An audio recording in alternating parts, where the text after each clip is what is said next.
بسم اللہ الرحمن الرحیم الحمد للہ رب العالمین والصلاة والسلام علی رسولہ الکریم اما بعد فاعوذ باللہ من الشیطان الرجیم بسم اللہ الرحمن الرحیم واعتصموا بحبل اللہ جميعا ولا تفرقوا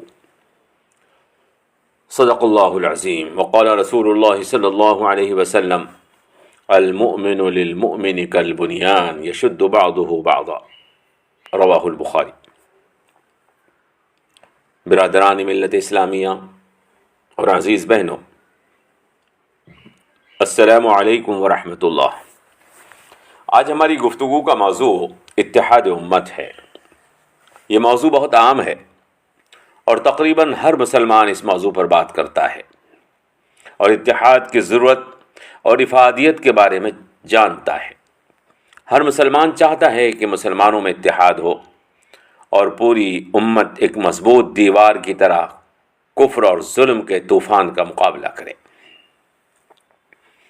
مسلمان اس بات کو بھی اچھی طرح سے جانتے ہیں کہ دنیا میں ظلم اور کفر نے ہر دور میں مسلمانوں کی صفوں میں انتشار پیدا کر کے اپنے مذموم مقاصد کو حاصل کرنے کی کوشش کی ہے اور مسلمانوں کو نقصان پہنچایا ہے۔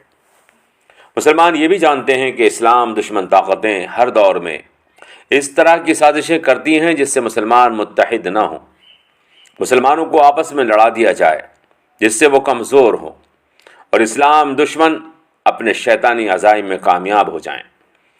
کفر و شرک ہمیشہ سے اس فراق میں ہے کہ اسلام کو ختم کر کے مسلمانوں کو اپنا غلام بنا لیا جائے اور مسلمانوں کی دولت، پیٹرول، سونا وغیرہ پر قبضہ جما لیا جائے۔ شیطان نے ان کو پہلے دن سمجھا دیا تھا کہ مسلمان اگر متحد ہو گئے تو دنیا سے ظلم، شرک مٹ جائے گا، انسان انسانوں کی غلامی سے نجات حاصل کر لے گا اور ان کو مفادات حاصل کرنا، اپنے شریر عناصر کو مفادات حاصل کرنا ناممکن ہو جائے گا۔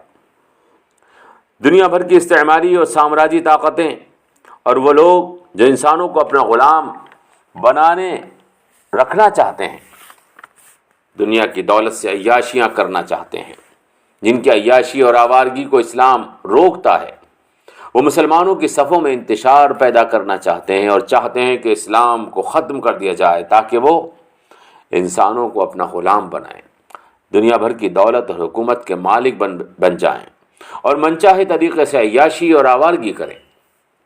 یہ لوگ آزادی کے نام پر آوارگی کو پھیلاتے ہیں، جمہوریت کے نام پر بے راہ روی اور بے احترامی کو عام کرتے ہیں۔ دنیا 150 سال سے آزادی اور جمہوریت کا تماشا دیکھ رہی ہے۔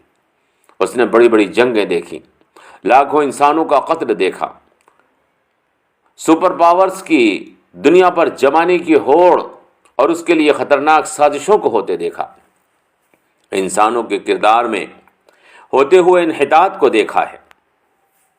دنیا کی بڑی آبادی اس کے باوجود آج بھی بھوکی ہے، آج بھی غلام ہے۔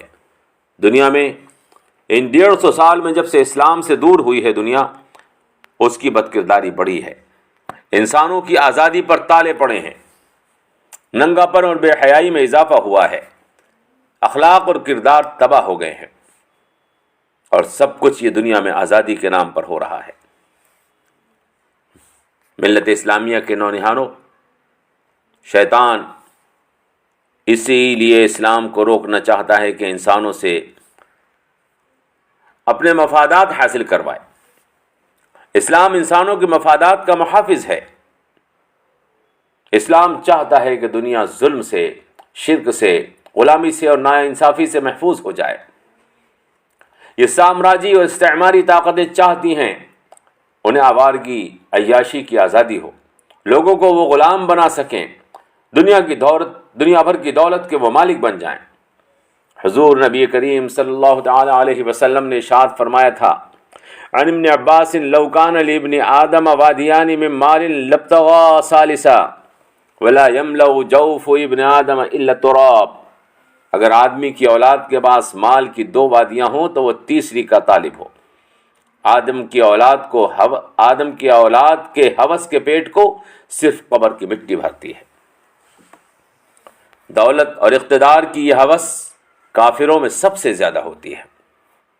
اسی واسطے وہ ہر اس رکاوٹ کو ختم کرنا چاہتے ہیں جو ان کی خواہشات کی تکمیل میں روڑا بنے۔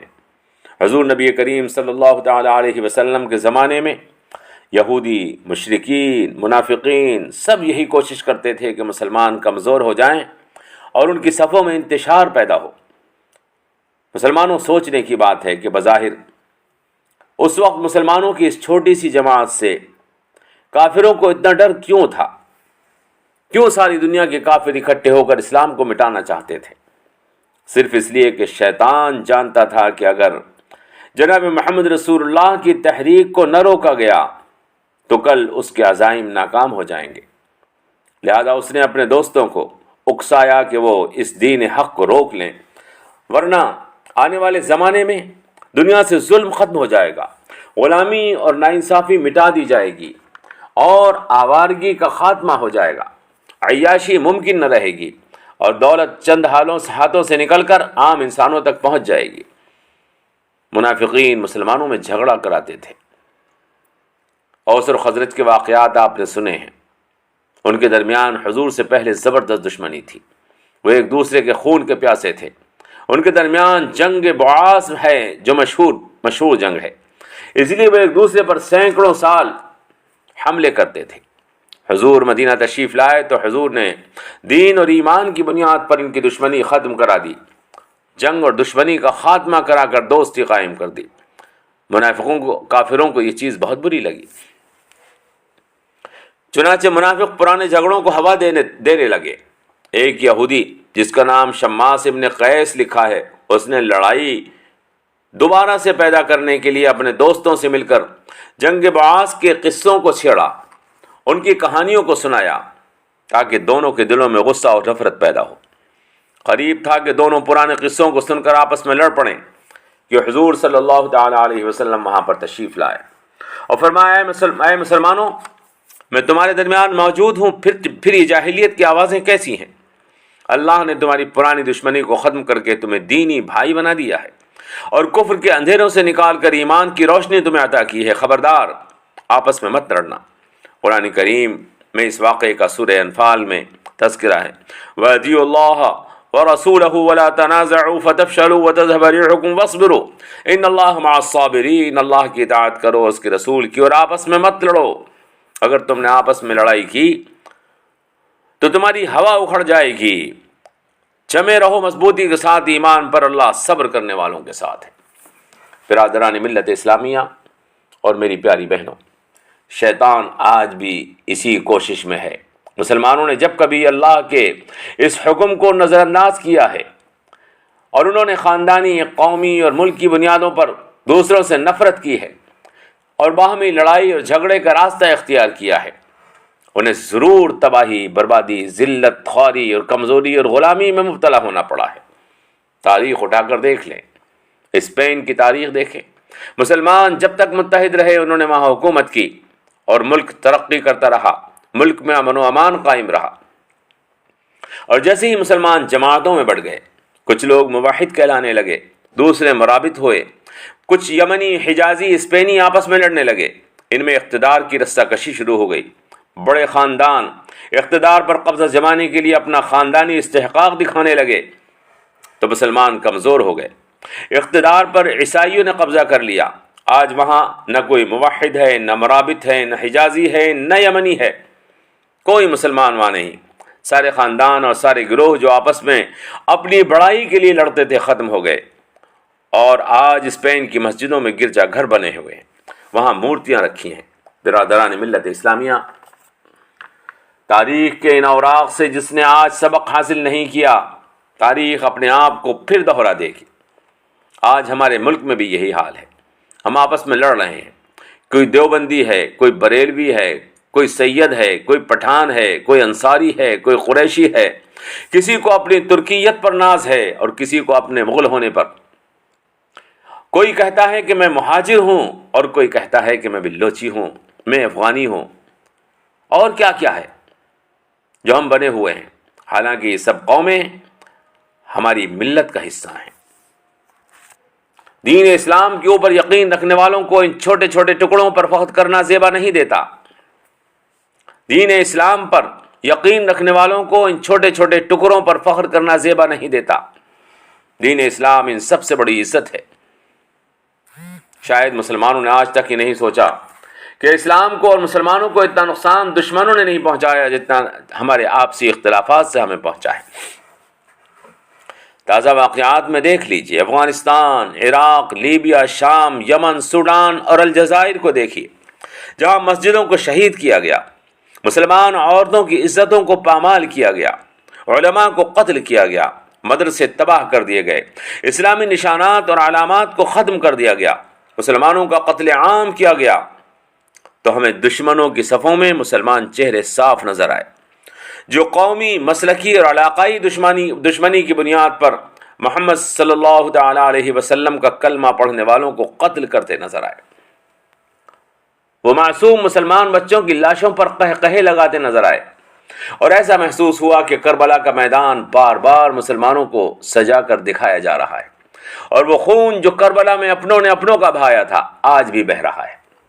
حالانکہ اللہ تعالیٰ نے ارشاد فرمایا تھا وَإِنَّ هَذِهِ أُمَّتُكُمْ أُمَّةً وَاحِدَةً وَأَنَا رَبُّكُمْ فَاعْبُدُونَ، اور فرمایا وَإِنَّ هَذِهِ أُمَّتُكُمْ أُمَّةً وَاحِدَةً وَأَنَا رَبُّكُمْ فَاتَّقُونَ، اور بے شک تمہاری امت ایک ہی امت ہے اور میں تم سب کا رب ہوں، تم بس میری ہی عبادت کرو، تم بس مجھ سے ہی ڈرو۔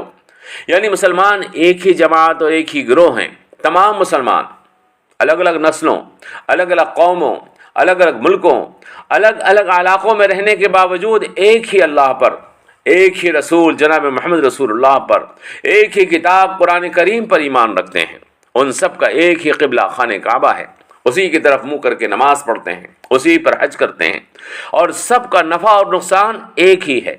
اس لیے تمام مسلمان ایک ہی امت ہیں، مگر مسلمان آج آپس میں لڑتے ہیں، مسلک پر، خاندان پر، قوم پر، علاقے اور ملک کی وجہ سے، برادری اور مفادات کی وجہ سے، سیاست کی وجہ سے۔ حالانکہ اللہ کے رسول نے ارشاد فرمایا تھا المؤمن للمؤمن کالبنیان یشد بعضہ بعضا، مومن مومن کے لیے ایک مضبوط دیوار کی طرح سے ہے جس کی اینٹیں ایک دوسرے کو طاقت پہنچاتی ہیں۔ جس طرح ایک دیوار چوکوں سے اور اینٹوں سے بنائی جاتی ہے، جس طرح سے ایک دیوار چوکوں سے اور اینٹوں سے بنائی جاتی ہے، ہر چوکے کی الگ حیثیت ہوتی ہے اور ان کو ان کے الگ الگ وجود کے ساتھ پہچانا جاتا ہے، مگر ان کو ان کے الگ الگ وجود کے ساتھ سیمنٹ اور مسالے سے جوڑ دیا جاتا ہے۔ سیمنٹ اور مسالہ جتنا مضبوط ہوتا ہے، دیوار بھی اتنی ہی مضبوط اور مستحکم ہوتی ہے۔ اسی طرح عزیزو، ہمارے خاندان، ہماری قومیں، ہماری برادریاں اینٹوں کی طرح سے ہیں، اور ہمارا ایمان ان کے درمیان مسالے اور سیمنٹ کی طرح سے ہے۔ اسلام مضبوط خاندان چاہتا ہے، ان کو جوڑنے کے لیے مضبوط ایمان چاہتا ہے۔ جب خاندان اور برادری مضبوط ہوگی، مستحکم ایمان کے مضبوط مسالے سے جڑتی ہے، تو مسلمان امت ایک مضبوط امت بنتی ہے۔ اور اگر یہ اینٹیں الگ الگ ہوں، ان کے درمیان ایمان کا مسالہ نہ ہو، بلکہ وہ اپنی قومیت پر فخر نازا ہوں، تو نہ تو دیوار بنے گی اور نہ ان الگ الگ اینٹوں، ان الگ الگ پڑی اینٹوں کی کوئی قدر اور عزت ہوگی۔ یہ الگ الگ روڑے ہوں گے جو لوگوں کی ٹھوکروں میں پڑے رہیں گے۔ المؤمن للمؤمن کالبنیان یشد بعضہ بعضا، ایمان والا ایمان والے کے لیے دیوار کی طرح سے ہوتا ہے جو آپس میں ایک دوسرے کو طاقت دیتا ہے۔ یاد رکھیں، خاندان کی مضبوطی سے اسی وقت فائدہ ملتا ہے جب وہ ملت کا حصہ بن جائے، ورنہ تنہا مضبوط خاندان بھی اس روڑے کی طرح سے ہے جو دیوار سے الگ پڑا ہے اور اس کو ہر چلتا پھرتا ٹھوکر مارتا ہوا گزرتا ہے۔ برادران ملت اسلامیہ اور پیاری بہنوں، ہمارا فرض ہے کہ جب ہم دیکھیں کہ دو مسلمان آپس میں جھگڑتے ہیں یا دو مسلمانوں کے گروہوں میں اختلاف ہے، تو ان میں صلح کرائیں، ان کے ایمان میں اضافہ کریں اور ان کی قوم پرستی کے جذبے کو ہلکا کریں، کیونکہ لڑنے والوں میں صلح کرانا اور مسلمانوں کو متحد کرنے کی کوشش کرنا بہت بڑی نیکی ہے۔ حتیٰ کہ اگر کوئی دیکھے کہ کوئی زیادتی کر رہا ہے تو اس کو طاقت سے روکنے کی اجازت ہے۔ ارشاد ہے وَإِن طَائِفَتَانِ مِنَ الْمُؤْمِنِينَ اقْتَتَلُوا فَأَصْلِحُوا بَيْنَهُمَا فَإِن بَغَتْ إِحْدَاهُمَا عَلَى الْأُخْرَى فَقَاتِلُوا الَّتِي تَبْغِي حَتَّى تَفِيَّ إِلَىٰ أَمْرِ اللَّهِ، یعنی اگر دو مسلمان گروہ آپس میں لڑ پڑیں تو ان کے درمیان صلح کراؤ، تو اگر کوئی ان میں کسی دوسرے پر زیادتی کرتا نظر آئے تو اس کو لڑ کر بھی راہ راست پر لانا پڑے تو اللہ کے حکم یعنی عدل پر لے آؤ۔ مسلمانوں میں صلح کرانا عبادت، نماز، روزے سے بھی زیادہ افضل ہے۔ حدیث ابو داود میں ہے، حضرت ابو الدرداء فرماتے ہیں کہ رسول اللہ صلی اللہ تعالی علیہ وسلم نے ارشاد فرمایا، کیا میں تم کو روزے، صدقے اور نماز سے بھی زیادہ افضل کام بتا دوں؟ صحابہ نے عرض کیا، ضرور یا رسول اللہ، ضرور بتا دیجئے۔ فرمایا کہ مسلمانوں میں آپس میں صلح کرانا۔ عزیزان ملت اسلامیہ، ہم شروع سے آپ سے کہتے آئے ہیں کہ وَاعْتَصِمُوا بِحَبْلِ اللَّهِ جَمِيعًا وَلَا تَفَرَّقُوا، سب مل کر اللہ کی رسی کو مضبوطی کے ساتھ پکڑ لو۔ اللہ کی رسی قرآن کریم ہے، اور فرقے مت بناؤ۔ وَاذْكُرُوا نِعْمَتَ اللَّهِ عَلَيْكُمْ، اور یاد کرو اللہ کی اس نعمت کو جو اس نے تمہارے اوپر کی ہے۔ اذ کنتم اعداء، جب تم آپس میں ایک دوسرے کے دشمن تھے، فَأَلَّفَ بَيْنَ قُلُوبِكُمْ، اس نے تمہارے دلوں کو جوڑ دیا۔ فَأَصْبَحْتُمْ بِنِعْمَتِهِ إِخْوَانًا، اور تم اس کے فضل سے آپس میں بھائی بھائی بن گئے۔ تم کفر کی حالت میں آگ سے بھرے ہوئے ایک گڑھے کے کنارے پر کھڑے تھے، اللہ نے تم کو اس سے بچا لیا۔ اللہ اسی طرح اپنی نشانیاں تمہارے لیے بیان کرتا ہے تاکہ تم راہ ہدایت پر آ جاؤ۔ اللہ تعالیٰ نے اس آیت مبارکہ میں حبل اللہ کو پکڑنے کا حکم دیا ہے۔ یہ حبل اللہ، اللہ کی رسی قرآن کریم ہے۔ مسلمان اس قرآن کریم سے جڑ جائیں تو متحد ہو سکتے ہیں۔ عزیزو، ہمارے پاس دو چیزیں ہیں، پہلا قرآن اور دوسری رسول اکرم صلی اللہ تعالی علیہ وسلم کی ذات اعلیٰ صفات۔ یہی وہ دو چیزیں ہیں جو اس امت کو ذلت کے گڑھے سے نکال کر عزت کی بلندیوں پر پہنچا سکتی ہیں۔ یہی وہ دو چیزیں ہیں جو مسلمانوں کو متحد کر سکتی ہیں، جو ان کے مختلف گروہوں کو اور جماعتوں کو ایک مضبوطی کے ساتھ باندھ سکتی ہیں۔ قرآن و سنت سے تعلق مضبوط کرنے کا مطلب یہ ہے کہ ہماری زندگی کا رخ قرآن و سنت سے متعین ہو جائے۔ قرآن و سنت سے تعلق مضبوط کرنے کا مطلب یہ ہے کہ ہماری زندگی کا رخ قرآن اور سنت سے متعین ہو جائے، ہمارے فیصلے قرآن و سنت سے ہوں۔ اگر مسلمانوں کے تمام گروہ، تمام جماعتیں، تمام قومیں یہ طے کر لیں کہ ہم اپنے فیصلے قرآن و سنت سے کرائیں گے تو ان کے اختلافات دور ہو جائیں گے۔ حضور نبی کریم صلی اللہ تعالی علیہ وسلم نے ارشاد فرمایا ہے، جب میری امت کے رہنما قرآن سے فیصلہ کرنا بند کر دیں گے تو اللہ اس امت میں اختلاف ڈال دے گا۔ آج کچھ ایسا ہی ہو رہا ہے، مسائل اور مقدمات کے فیصلے قرآن و سنت سے نہیں ہو رہے بلکہ دوسرے ذرائع اور اداروں کے ذریعے کرائے جا رہے ہیں۔ اسی وجہ سے آج امت بکھری پڑی ہے۔ آج ہماری عقیدت کا مرکز اللہ اور اس کے رسول اور اس کے صحابہ نہیں رہ گئے، بلکہ ہم نے اپنے عقیدتوں کے قبلے بدل لیے، اور ہم اپنی عقیدتوں کے مختلف قبلوں سے راہ ہدایت کے بتلاشی ہیں۔ اسی وجہ سے یہ قوم بکھری پڑی ہے۔ دعا کریں اللہ امت مسلمہ میں اتحاد پیدا فرمائے، ہمیں اپنے فیصلے قرآن و سنت سے کرنے کی توفیق عطا فرمائے، اور مسلمانوں کو قومی، مسلکی، علاقائی اور خاندانی کمزوریوں سے نجات دے کر ایک مضبوط ملت، ایک دینی اور ایمانی ملت بننے کی توفیق عطا فرمائے۔ وما علینا الا البلاغ۔ والسلام علیکم ورحمۃ اللہ وبرکاتہ۔